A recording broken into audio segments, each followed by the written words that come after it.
தாவேக்கால போனதுக்கு அப்புறம் அவர் நடமாடும் நம்பி போறாருலங்க. நீங்க எதுக்கு அவ்வளவு கடுமையா நடமாடும் பின்ன நம்பி போனா என்ன நம்பாம போனா நமக்கு என்ன? நடமாடும் பிணமா ஆயிடுவார் செங்கோட்டையன்.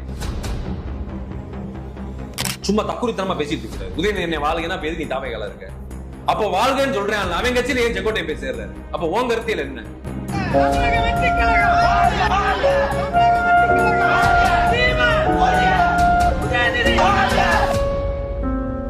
பிஜேபினாலும் பாதிக்கப்பட்டிருக்காருன்னு சொல்லி தெரிய வேண்டிய அவசியம் சரிங்களா? அது ஊரக ரகசியமா தெரியும்.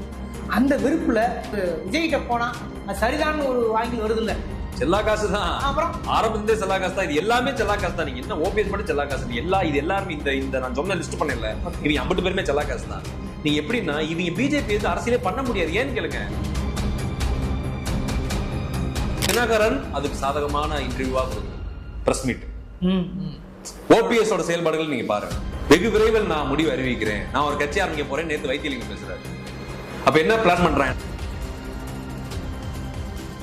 எந்திரிச்சு வந்து திமுக கடிச்சு போதுறோம், திரும்ப போய் படுத்து அவ்வளவுதான். ஆமா, விஜய் ஒரு வேட்டை நாய் தான். திமுக மட்டும்தான் விஜய்க்கு எதிரி. RSS மோடி, அமித்ஷா, நிர்மலா சீதாராமன் அவர் செய்த கூட்டு இருக்கு பாத்தீங்களா, அந்த சேர்க்கை, அது முதல் தவறு. அந்த தவறை கூட விட்டுருக்கு.